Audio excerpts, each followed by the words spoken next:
Hi friends అందరికీ. Friends మధ్యాహ్నం అయితే గుడి దగ్గర అయితే అన్నం తిని వచ్చినాము. ఇప్పుడైతే అన్నం అయితే చేసినామండి. పొద్దున కేసరి చేసినా కదా, ఆ నీళ్ళు మనము గంజి ఉంచిన నీళ్ళు వేడి నీళ్ళు ఉంటాయి కదా, ఆ గంజి వచ్చేసి వేడిగా దీంట్లో వేసినాం అనుకో గోళంలో తొందరగా అనేది కేసరిది గట్టి పన్నదంతా వచ్చేస్తుందండి. ఎందుకంటే కేసరి అంతా ఇట్లా అయిపోయింటుంది కదా,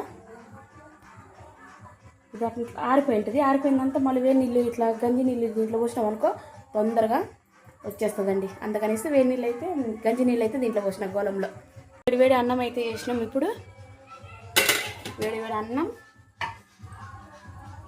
పచ్చడి అండి, పచ్చిరాల పచ్చడి సూపర్గా ఉంటుంది. ఇట్లా పప్పు గుత్తి తేలిపి మనం వేడి అన్నంలో తింటే ఎంతమందికి ఇష్టమో పచ్చిరాల పచ్చడి వేడి అన్నం కామెంట్ బాక్స్లో కామెంట్ చేయండి. మీ ఇంట్లో ఈరోజు ఏం చేశారు వంటలు కామెంట్ చేయండి ఫ్రెండ్స్. అబ్బా చెమటలు అస్సలు చెమటలు అయితే చేత కట్టం లేదండి, అంత చెమటలు పోస్తుండే, పోస్తుంది గాలే రాదు ఇంట్లోకి.